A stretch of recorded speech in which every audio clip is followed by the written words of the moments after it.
Bonjour et bienvenue à notre émission de Rable en bref. Bien que les cigarettes électroniques soient destinées aux fumeurs adultes qui souhaitent abandonner leur consommation de tabac, elles intéressent de façon importante les adolescents qui n'ont même jamais fumé la cigarette traditionnelle. L'organisme Action Toxicomanie a développé plusieurs stratégies pour sensibiliser les adolescents et les parents aux conséquences néfastes mentales et physiques que cela entraîne sur la santé. Madame Audrey-Anne Lecour, coordonnatrice clinique de l'organisation Action Toxicomanie, assure que malgré la réglementation en 2023 qui encadrait l'utilisation des saveurs dans les cigarettes électroniques, la dépendance des jeunes continue d'augmenter dans la région. Bienvenue. Madame Audrey-Anne, bonjour et bienvenue à cette émission. Bonjour, ça me fait plaisir. On va commencer à zéro pour connaître, qu'est-ce que c'est le vapotage? Oui. Alors, le phénomène du vapotage, c'est un phénomène qui est arrivé dans nos écoles secondaires parce que nous, chez Action Tox, on a quand même une expertise jeunesse. C'est par les jeunes qu'on a découvert le phénomène de vapotage il y a de ça environ une dizaine d'années.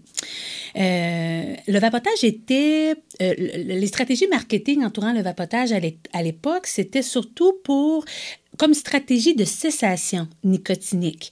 Les gens qui fumaient la cigarette traditionnelle, qui voulaient se défaire de cette habitude-là, on leur proposait la stratégie du vapotage. On leur insufflait la croyance que ça avait de moins d'impact sur la santé physique que de fumer la cigarette traditionnelle. Et on voyait là vraiment une stratégie miracle. Il avait aussi la possibilité de réduire progressivement le taux de nicotine dans les produits de vapotage, qui pouvait être un attrait aussi pour les gens qui fumaient la cigarette. Par contre, c'est sûr que les années nous ont donné un peu l'impression qu'on s'est fait avoir parce que si ça avait été réellement une stratégie de cessation uniquement, je pense qu'il y aurait pu y avoir des stratégies de santé publique, on vendre le produit en pharmacie, derrière le comptoir, avec un accompagnement vraiment médical par le médecin ou le pharmacien. Alors que c'est pas ça qui s'est produit. Les produits se sont trouvés accessibles dans différents magasins, bien sûr pour 18 ans et plus, mais aussi sur le web. Donc, il y a des jeunes qui n'avaient jamais fumé la cigarette traditionnelle, qui ont été attirés par ce type de produit-là, contenant au départ de très hautes teneurs en nicotine. Quand ça est arrivé sur le marché, on retrouvait des produits contenant du 50 mg de nicotine. C'est extrêmement puissant. On a juste à penser, une cigarette traditionnelle, le consommateur, il va absorber 1,5-3 mg de nicotine. Alors que dans les produits initiaux, on voyait vraiment des teneurs très, très, très élevées. Et les jeunes étaient très attirés par ce type de produit-là parce qu'ils disaient, c'est un gadget technologique. La technologie, les jeunes aiment beaucoup ça. Ils croyaient aussi, les jeunes, que ça n'avait pas d'incidence sur la santé physique comparativement au fait de fumer une cigarette. Il disait, les jeunes aussi, consommer du 0 mg de nicotine. Au départ, il y avait cette possibilité-là de consommer du 0 mg de nicotine pour s'amuser à faire de la fumée, faire des trucs, des ronds avec les amis. Mais on a vite constaté que dans les produits où il était indiqué 0 mg de nicotine, il y avait des traces de nicotine suffisantes pour développer une dépendance. Et les jeunes disaient, aïe, je peux me doser. De se doser, ils pouvaient s'intoxiquer, avoir un effet, un buzz.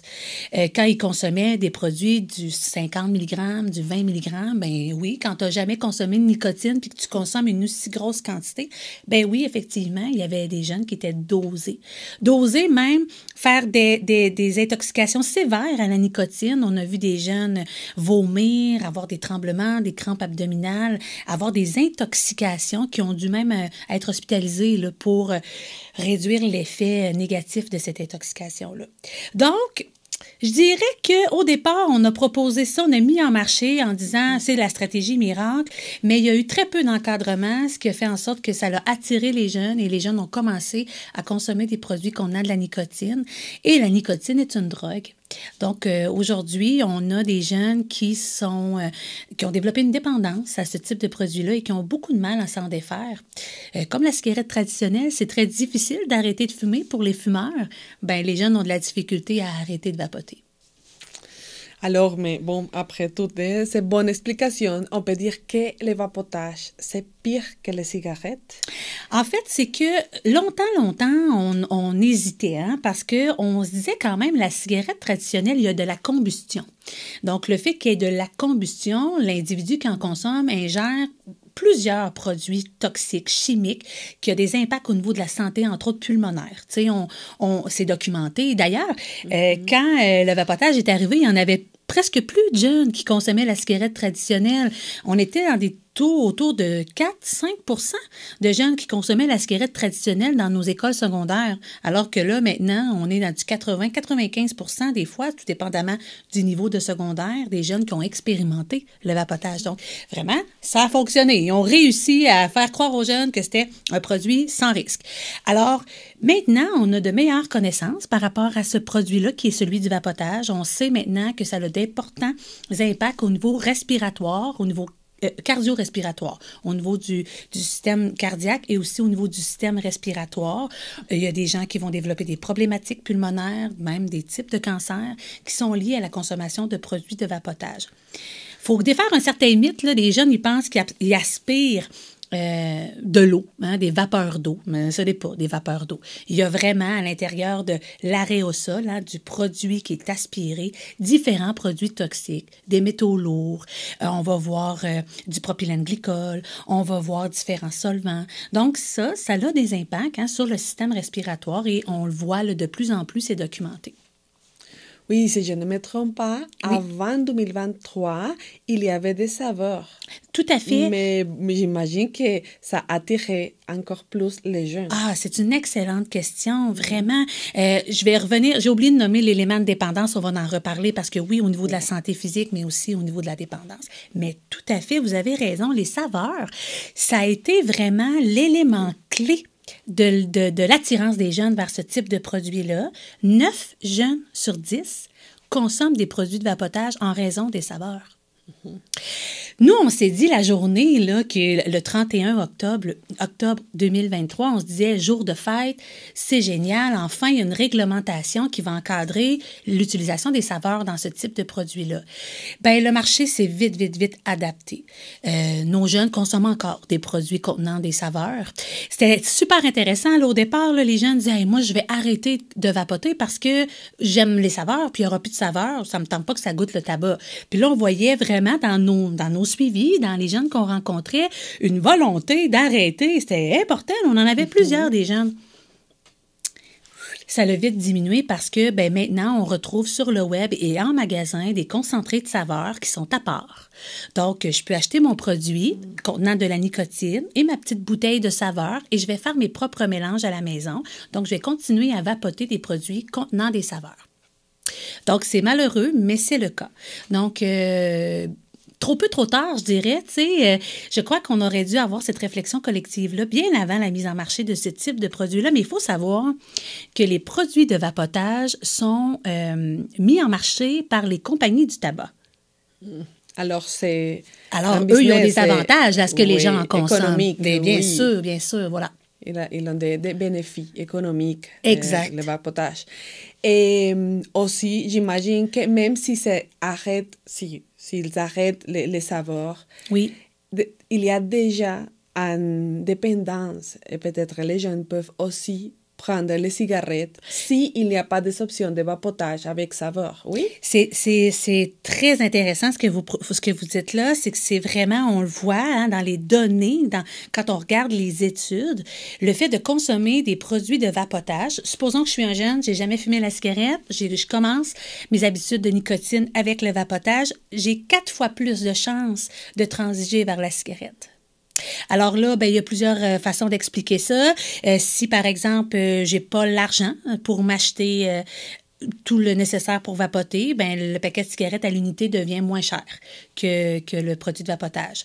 Ensuite de ça, j'ai pas l'argent, ou ma machine a brisé, ou mon bidule ne fonctionne pas, j'ai un manque Hein, je vais ressentir une sensation de manque. La nicotine, c'est très puissant, la sensation de manque. Donc, je vais vouloir m'apaiser. Donc, le fait de consommer de la cigarette traditionnelle va avoir cet effet-là, ou d'autres substances, hein, d'ailleurs aussi, ça peut avoir cet effet-là. Donc, alors, oui, tout à fait, on voit des jeunes qui n'auraient jamais fumé la cigarette transiger vers les produits de la cigarette traditionnelle. C'est marqué, là, on l'observe là, de plus en plus dans nos suivis. Et bon, d'après vous, avez-vous constaté déjà comme une augmentation de consommation de cigarettes chez les jeunes après les vapotages? Oui, en fait, nous, on a vu vraiment là, augmenter d'année en année la consommation de produits de vapotage. Ça va jusqu'à du 30-33 % d'augmentation de consommation de produits de vapotage chez nos jeunes. Ce qui est intéressant, par contre, c'est que cette année, là, en 2023-2024, on fonctionne un peu en année scolaire là, chez Action Tox. Cette année, c'est l'année record de demande de services pour arrêter, réduire la consommation. Donc, les jeunes sont vraiment dans un mode de réflexion. Ils savent qu'ils se sont fait un peu prendre. Ils le savent qu'ils ont développé une problématique, qu'ils ont de la difficulté à se défaire de cette habitude-là, et vont chercher de l'aide pour réduire leur habitude de consommation. Chez Action Tox, cette année, il y a 8 groupes de cessation. C'est des jeunes qui, ensemble, en gang, décident d'arrêter leurs habitudes de consommation et participent à un groupe de cessation qui s'échelonne sur 8 à 10 semaines. Donc, on voit vraiment une augmentation là, des demandes de services. On a fait toutes sortes d'initiatives aussi pour que les jeunes soient conscients, hein, que c'est pas juste un jeu, que c'est pas juste un style de vie cool, mais que ça a aussi des impacts.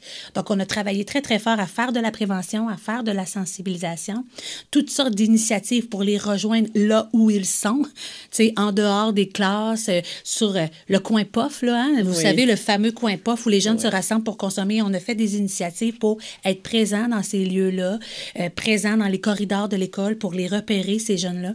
Et ça fonctionne, les jeunes adhèrent. Donc, vraiment une augmentation très significative là, de demande d'aide à ce sujet-là. Oui, ici on parlait justement d'impact pour la santé. Oui. Oui, quelles sont justement toutes les conséquences que peut avoir de vapoter depuis les 15 ans, 16 ans? Alors là, plus tôt on va commencer à consommer, plus les impacts sont importants parce que, dans le fond, dans notre cerveau, on a un circuit de la récompense qui s'active avec la consommation de nicotine, hein, qui va libérer de la dopamine. Donc, plus tôt on va commencer à consommer, plus on risque de cristalliser, de faire en sorte que le cerveau comprend encore plus qu'il en a besoin. Donc ça, nous, notre objectif, c'est de retarder le plus possible les premiers épisodes de consommation pour donner une chance au cerveau de bien se développer. Alors, les conséquences, oui, physiques, hein, au niveau pulmonaire, on va le voir au niveau de l'essoufflement, au niveau de malaise, il y a des risques aussi de cancer au niveau pulmonaire. On va le voir aussi au niveau cardiaque, il y a des gens qui vont faire de l'arythmie, de la fibrillation cardiaque. C'est un stimulant, hein, la nicotine. Oui. Donc, on va le voir au niveau cardiaque, ça peut user, fatiguer le cœur plus rapidement. On est encore en train d'observer au niveau des impacts, au niveau de la gorge, au niveau de la langue, mais inévitablement, on va de plus en plus voir que ça a des impacts dans tout le chemin qui est emprunté, dans le fond, par le produit. Au niveau du développement du cerveau aussi, ça a vraiment un impact, ça réduit la chance d'un développement sain, ça l'affecte particulièrement tout ce qui est apprentissage, mémoire, on le voit que ça a des impacts au niveau du développement du cerveau, la consommation de nicotine. Et la dépendance. La dépendance, c'est l'ultime conséquence parce que c'est ce qui fait qu'on poursuit le comportement, même si on sait que c'est pas bon pour nous. Donc, la dépendance, c'est que je suis pas capable de m'en défaire. Il y a 3 critères hein, pour se rendre compte qu'on a développé une dépendance. Donc, le premier critère, c'est que j'y pense constamment. J'ai hâte à la pause pour aller vapoter ou pour aller fumer. J'essaie d'organiser un peu mon horaire en fonction de mes habitudes de consommation. Donc, le fait d'y penser, hein, les pensées obsessives. Ensuite de ça, une perte de contrôle. Je m'étais dit que je ne consommerais pas aujourd'hui à l'école ou ce soir à la maison. C'est plus fort que moi.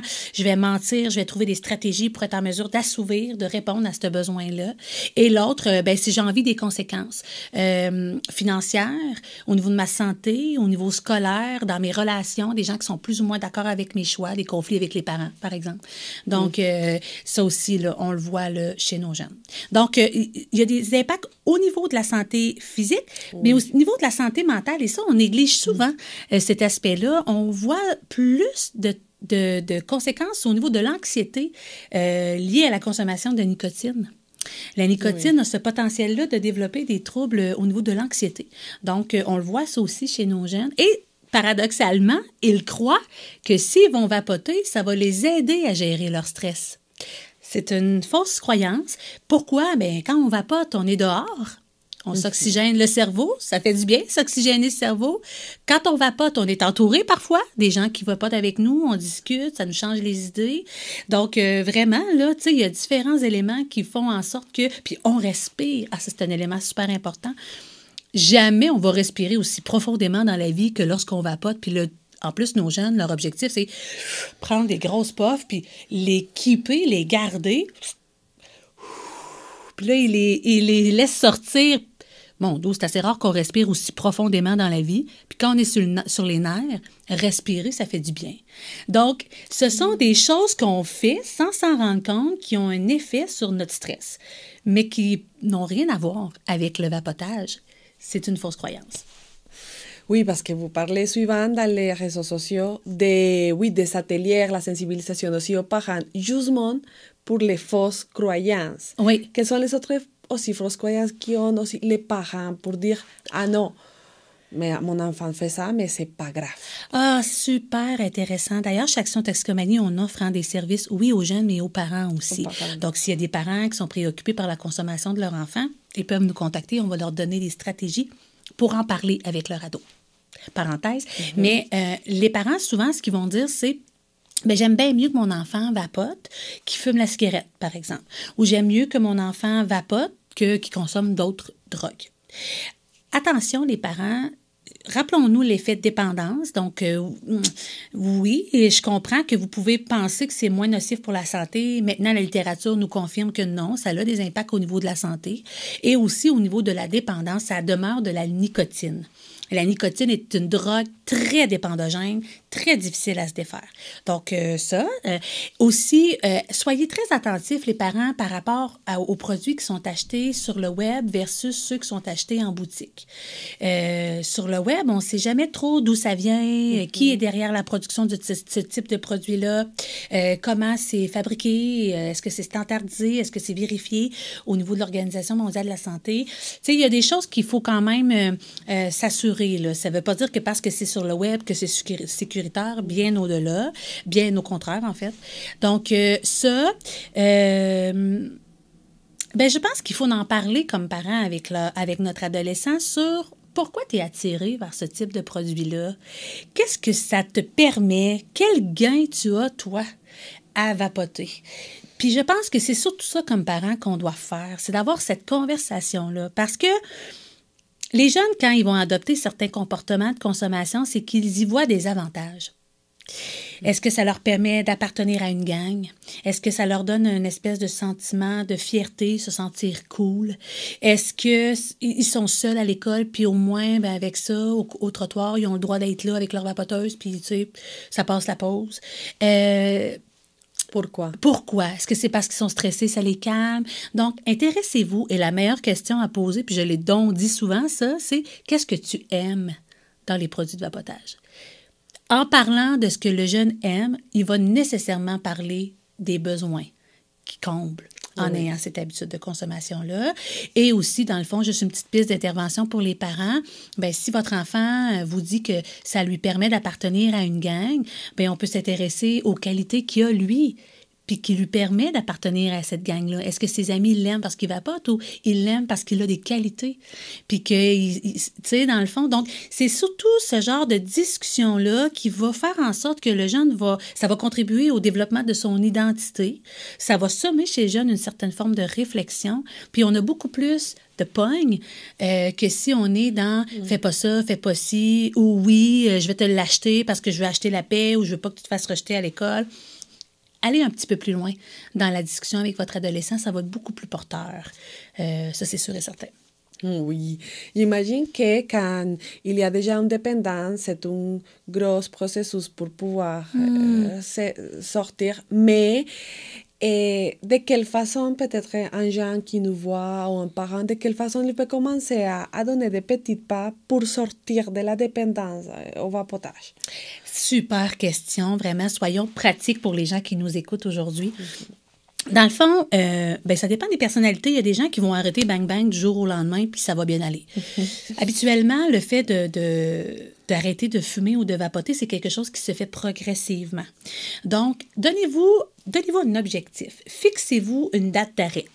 Donnez-vous environ 8 à 10 semaines. C'est pas pour rien que les groupes de cessation sont bâtis sur un processus de 8 à 10 semaines. Donnez-vous 8 à 10 semaines, fixez-vous une date d'arrêt. Premier objectif, c'est de regarder dans mon horaire les fois où je vapote. OK?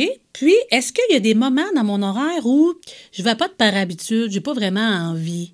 Je pense par exemple aux jeunes gamers, que sa vapoteuse ici, là, peut-être que les 10 puffs que tu prends sont pas nécessairement liés à un besoin en nicotine. C'est plus une habitude. Donc, questionnons un peu notre horaire de consommation. Identifions des moments dans la journée où on consomme un peu par habitude sans trop ressentir le besoin. Ça peut être un moment qu'on cible pour dire, finalement, là, je vapote avant de prendre l'autobus, je vapote en arrivant à l'école. Est-ce que je peux enlever celle avant l'autobus? Comme ça m'enlève un moment dans la journée où, là, je consomme un peu moins. Donc, identifier des moments, tenter de se fixer des objectifs pour réduire, enlever ces moments-là qui sont moins nécessaires. Ensuite de ça, inévitablement, réduire en nicotine. Si je consommais du 20 mg de nicotine, passer à du 12, à du 6, à du 3, se désensibiliser à la nicotine progressivement, ça aussi, c'est une belle stratégie. Gardons en tête aussi que vapoter, c'est la bouche, c'est une zone érogène, une zone de plaisir. Donc, il y a quelque chose d'associé, il y a un comportement réflexe de porter quelque chose à la bouche. Donc, peut-être d'avoir des petits bâtons de cannelle, des pailles, des collations saines, pour venir comme, occuper cette bouche-là qui était occupée par le produit de vapotage ou la cigarette. Donc, ce sont des petites stratégies, je pourrais vous en donner des tonnes, mais un des trucs qui fonctionne très, très, très, très bien, c'est de se dire, quand j'ai envie, là, je vapoterais, ça peut-tu attendre 10 minutes? Ça peut-tu attendre 15 minutes? C'est pas trop menaçant, 10-15 minutes. Des fois, ça nous permet de faire autre chose, de changer les idées, puis finalement, ça fait 20-30 minutes. Ah, là, mon envie revient. Ce que ça fait, c'est que ça augmente le sentiment de contrôle. C'est moi qui décide. J'ai calmé, j'ai pris le dessus sur mon impulsion, mon envie de consommer. Ça peut attendre 10 minutes? Super stratégie pour réduire un petit peu les envies de consommer puis reprendre le contrôle. Des très bonnes stratégies, oui, c'est vrai. C'est de remplacer un peu la dépendance au vapotage. Mais si on passe déjà à un sujet plus de défis au niveau du gouvernement, qu'est-ce que vous aimeriez comme organisation, justement, Action Toxicomanie, pour pouvoir lutter contre ces dépendances des jeunes au niveau de réglementation des lois? Qu'est-ce que c'est important pour vous de commencer à gestionner, on peut dire? Alors là, dans le fond, inévitablement, la question des saveurs, à l'époque, c'était comme notre cheval de bataille. Maintenant, les saveurs sont encadrées. Malheureusement, ça n'a pas nécessairement l'effet escompté. Je vous dirais qu'il y a plusieurs options à cette question-là. Une des premières options, c'est de continuer d'investir dans la prévention. Continuer à s'assurer d'avoir des services dans les différentes écoles primaires, secondaires pour sensibiliser les jeunes, pour continuer à développer leurs compétences, pour qu'ils n'aient plus besoin de ces espèces de outils-là pour se sentir plus confortable, plus adapté socialement. Donc, quand on travaille en prévention, on développe des compétences. Continuons d'investir en prévention. Ça fonctionne, on le voit, on les repère tôt, on les amène vers les services, on leur donne un service spécialisé, adapté selon les différents besoins. Donc, je n'en parlerai jamais assez. Continuons à soutenir financièrement les organismes qui œuvrent en prévention des dépendances partout au Québec. Ensuite de ça, je pense que récemment, on a participé à la commission parlementaire sur les écrans parce qu'on est préoccupé au Québec actuellement sur l'utilisation des écrans chez nos jeunes. Chez Action Toxicomanie, on est particulièrement inquiet, comme je ne sais pas comment trop le nommer, mais soucieux de comment les jeunes ont accès facilement sur le web à différents produits. Ils peuvent se les commander, ça prend pas de carte de crédit, un simple virement Interac. Ils se font livrer ça dans le confort de leur maison. Alors, il y a vraiment, puis là, je suis pas du tout l'experte de la réglementation dans le monde de l'univers virtuel, mais je suis certaine qu'il y a quelque chose à faire pour mieux encadrer l'accessibilité. C'est vraiment le nerf de la guerre, là, l'accessibilité à différents produits, les produits de vapotage ou autres produits, là, autres drogues qui sont très accessibles sur le web. Donc, est-ce qu'il n'y aurait pas une façon de mieux encadrer l'accessibilité? Ça, je pense que le gouvernement, vraiment très rapidement, devrait se pencher là-dessus parce qu'on parle de vapotage, mais c'est vrai pour toutes les drogues qui sont très accessibles. Ensuite de ça, je pense qu'il faudrait mieux encadrer le travail des influenceurs. Les influenceurs ont vraiment un pouvoir incroyable d'influence, elle dit, hein, sur nos jeunes.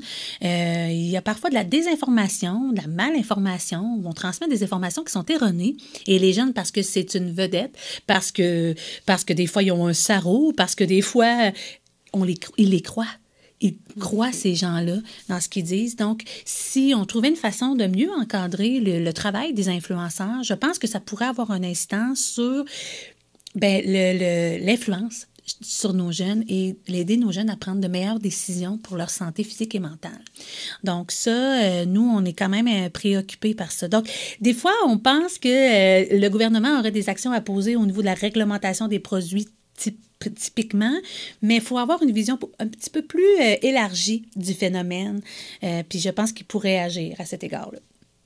Oui, beaucoup de travail à faire avec l'Internet, YouTube, tout ça, c'est bien difficile avec les réseaux sociaux. Oui, mais moi, je dirais aux parents qui nous écoutent, quand vous recevez des colis à la maison, intéressez-vous au contenu du colis. Ça ne veut pas nécessairement dire que c'est des jeux vidéo. OK? Donc, intéressez-vous, soyez présents lors de l'ouverture des colis, questionnez vos enfants, mais qu'est-ce que tu t'es commandé? Ça m'intéresse. Hein? C'est quoi tes intérêts? Ça m'intéresse. Et puis, peut-être que là, vous allez découvrir différents stratagèmes que les jeunes mettent en place pour accéder à différents produits. Oui, bien sûr. Et pour terminer, oui. Audrey-Anne, rappelez-nous quels sont les services qui offrent Action Toxicomanie pour lutter contre la dépendance des vapotages, mais aussi des autres dépendances. Tout à fait. Action Toxicomanie est un organisme communautaire qui œuvre essentiellement dans les établissements d'enseignement primaire et secondaire. Donc, nous, on offre d'abord des ateliers en classe pour sensibiliser les jeunes à différents sujets. Donc, et on s'assure vraiment, je l'ai nommé tantôt, de développer des compétences, que ce soit l'affirmation de soi, la gestion des influences, la gestion des émotions, la construction de l'identité. Donc, on travaille vraiment à consolider différentes compétences chez nos jeunes à travers ces ateliers-là. Faut être fier, hein? Action Toxicomanie a le programme de prévention le plus vendu au Québec. C'est nous. C'est une fierté locale. C'est nous qui avons développé ce programme de prévention-là. Donc, ça. Ensuite de ça, Action Tox offre des services individualisés. Donc, on va rencontrer les jeunes. On a un bureau dans toutes les écoles secondaires pour accueillir ces jeunes-là et voir quels sont leurs besoins et s'assurer de leur offrir des services en fonction de leur bon niveau de soins. Donc ça, là, on rencontre les jeunes. C'est environ 2200 jeunes par année qu'on rencontre en suivi individuel. Donc, c'est quand même intéressant et ça fonctionne. Il faut juste savoir que c'est possible de réduire, d'arrêter de consommer à l'adolescence. Nous, ça fonctionne très, très bien. Nos jeunes adhèrent bien au niveau de soins qu'on leur propose. Ensuite de ça, on offre des services aux proches, aux parents, à la grand-mère, à l'oncle qui est préoccupé des habitudes de consommation pas juste d'un adolescent, d'un jeune adulte, d'un adulte. N'hésitez pas à communiquer avec nous. On va s'assurer de vous soutenir là-dedans, de vous offrir des services très personnalisés, très chaleureux, puis s'assurer de vous accompagner vers les bons services. Des fois, on pense que, par exemple, mon enfant consomme, puis je suis préoccupée par ça, mais votre enfant consomme peut-être parce qu'il trouve difficile la séparation des parents. Bien, il y a un service qui peut vous soutenir dans la séparation. Donc, on s'assure vraiment d'avoir une vision globale et d'accompagner les gens vers le bon niveau de soins pour les aider à avancer face à leurs difficultés. On fait toutes sortes d'activités dans la communauté aussi. On est très proactif. On est beaucoup en prévention dans les différents défis santé, dans les différentes maisons des familles pour outiller les parents dès le plus tôt là, dans le développement de leur enfant. Donc, on a une vaste gamme de services chez Action Tox qui part de 6-12 ans jusqu'à du 18-24 ans. On est même dans les établissements postsecondaires, au cégep, à l'université. On offre des formations sur différents sujets.